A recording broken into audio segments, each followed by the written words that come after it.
My name's Sanjay Gupta. I'm a consultant cardiologist in York.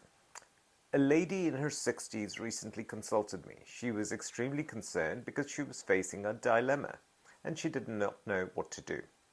Basically, she had been to see her GP, and because her cholesterol was found to be a little on the higher side, she was being strongly advised by her GP to take a statin. My patient did not want to take statins.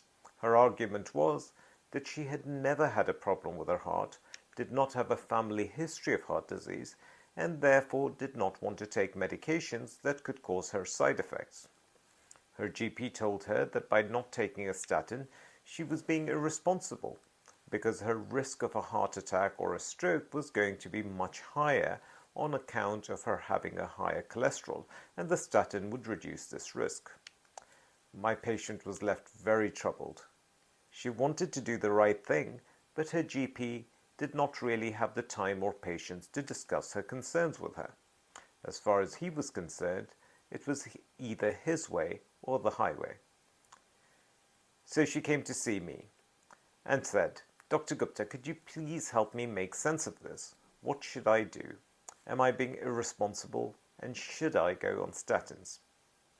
Today, I'm going to tell you what I told her. This video is entitled The Great Medication Lottery.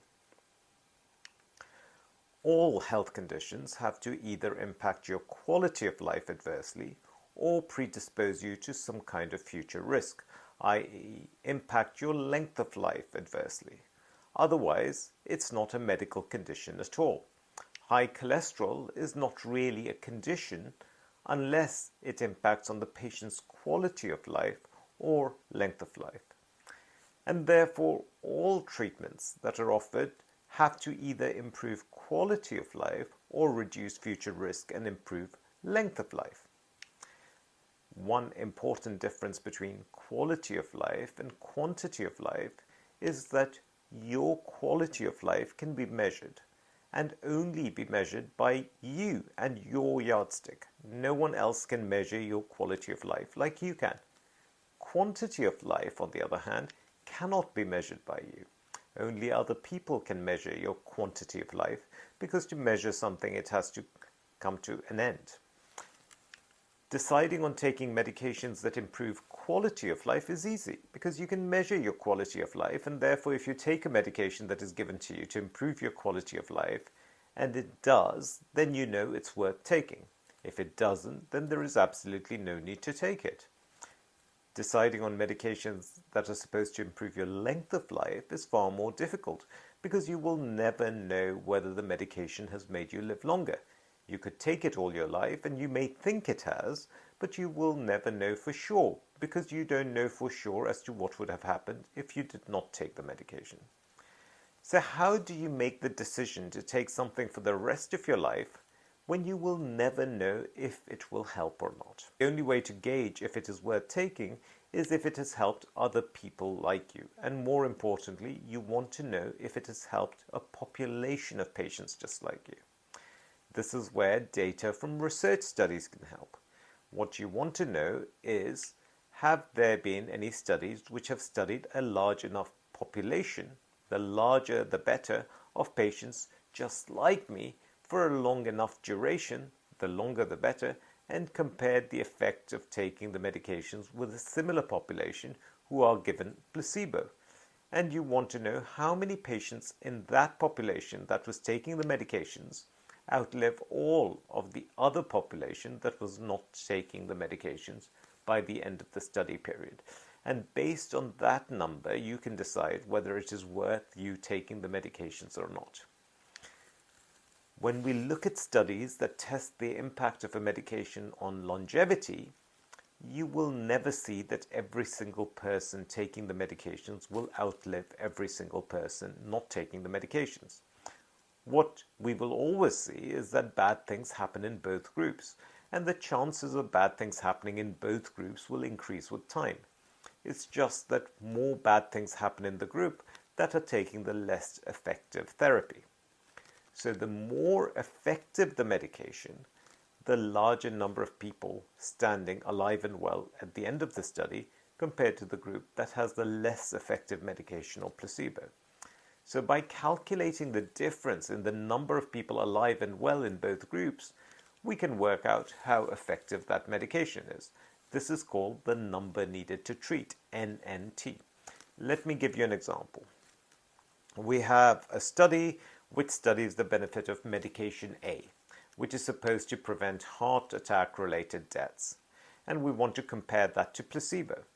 So we take 100 people and give them medication A for 5 years. We then take 100 identical people, almost identical people, and give them a placebo for 5 years. At the end of 5 years, we find that 10 people in the group taking the medication A, have had a heart attack-related death. On the other hand, 20 people in the group taking the placebo have had a heart attack-related death. We can therefore conclude that 10 people would have had a heart attack-related death regardless of whether they took the medications or not, and 80 people would have lived regardless of the medications. But it does appear that the medication did make a difference to 10 people who may have otherwise died if it were not for the medication, because the difference was 10. So in essence, we would have to treat 100 people for 5 years in order to save 10 lives, which means that we would have to treat 10 people for 5 years to potentially save 1 heart attack-related death. Hence, the number needed to treat is 10, and that is over 5 years of treatment. The lower the number needed to treat, the lower the NNT, the more effective the medication. In the same way, medications may also have harmful side effects, and therefore it is possible using the same method to calculate a number needed to harm, NNH. The lower the NNH, the more harmful the medication. As every medication that is supposed to prolong life or reduce future risk should have been studied in a quantitative study, you would be forgiven for thinking that there should be a number needed to treat and a number needed to harm easily available to us to make a judgment on whether we feel that that medication is worth taking or not. Unfortunately, these numbers are incredibly difficult to find. The reason for this is often the numbers needed to treat tend to be underwhelming, and to try and push their products, pharmaceutical companies rely on clever statistics and on relative percentages to make their product more appealing. Now, let me explain. If I treat 10 people with a drug and 8 are alive at the end of 1 year, but in a placebo group only 6 are alive, then we could say that the number of deaths has been reduced by 50% by the medication, although we have only saved 2 people. Here, the number needed to treat is low, i.e. 5. This suggests that this was a very effective medication.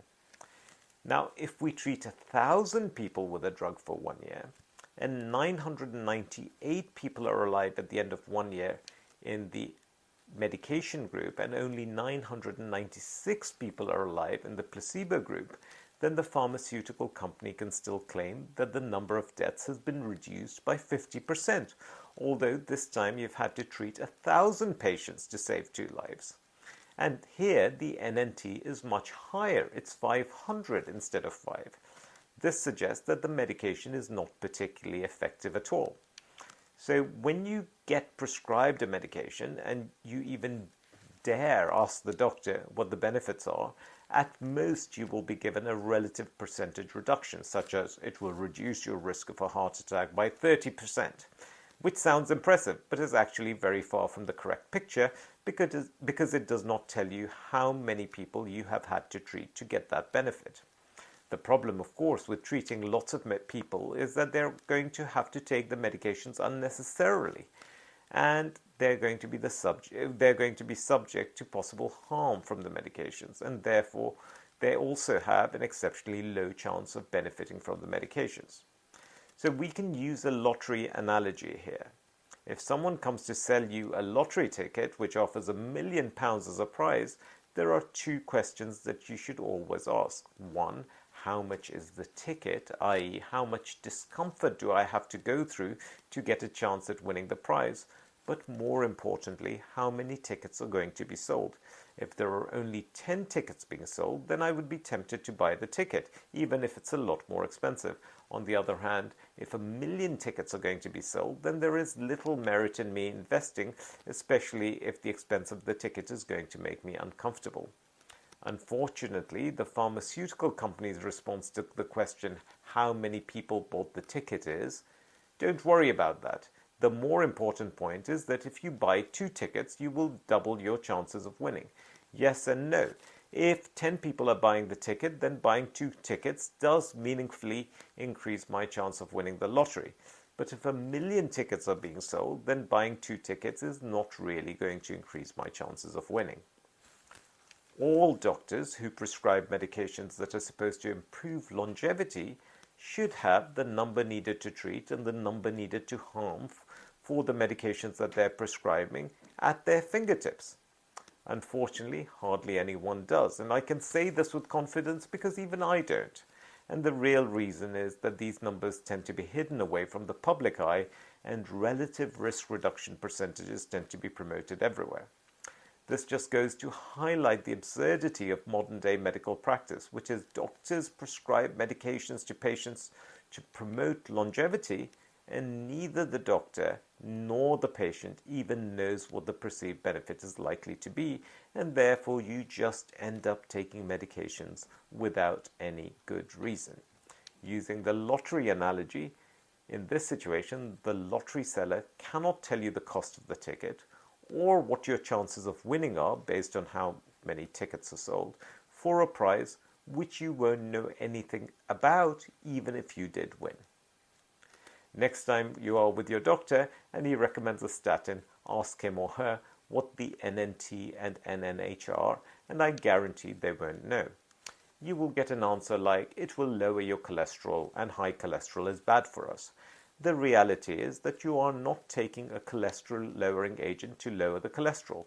You are taking it because you don't want to have a heart attack or a stroke, and therefore just being told that it will lower your cholesterol and this is good for us is not an adequate explanation.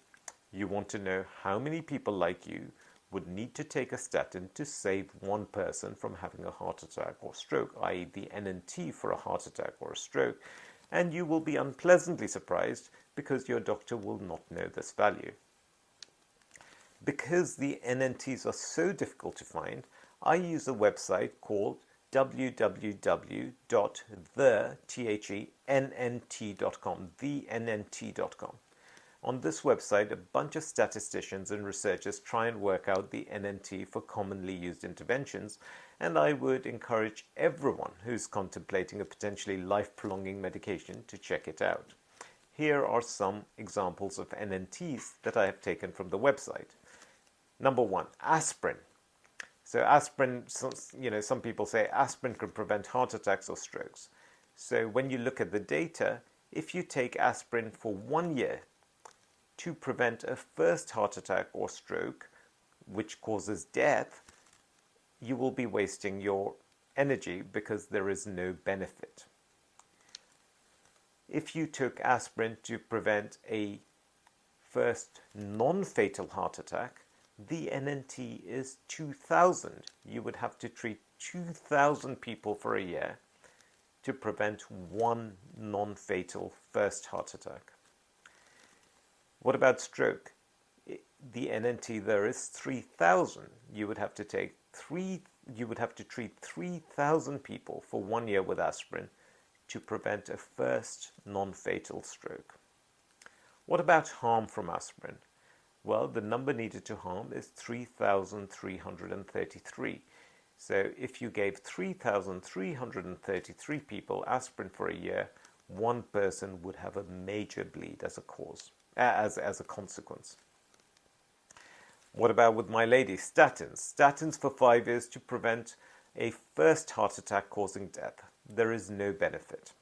Okay, so if you took a statin for 5 years, taking that has not, as far as data go at this point in time, does not prevent a first heart attack which would cause you to die. What about preventing a first non-fatal heart attack? The NNT is 104 for 5 years, so you would have to treat 104 people for 5 years to prevent one first non-fatal heart attack. What about strokes? The number needed to treat to prevent a first non-fatal stroke is 154. What about number needed to harm? Statins for 5 years have a number needed to harm of 10 to cause, and in terms of harm I mean muscle pains, muscle damage. So you treat 10 people for 5 years and one person will therefore complain of significant muscle problems as a consequence of taking the statins. What about something which is non-pharmaceutical, like a Mediterranean diet? Well, the number needed to treat to prevent death with a Mediterranean diet is only 30.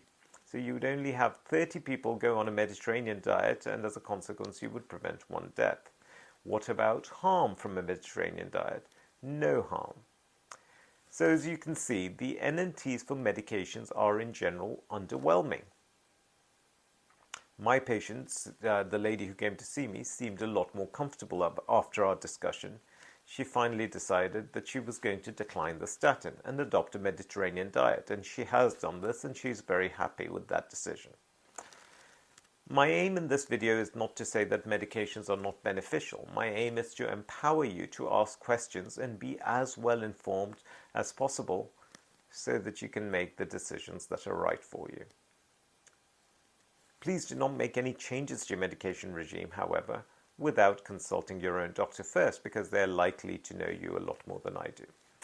I hope you found this useful. I would love to hear your thoughts. And once again, thank you so much for all your kind words and support.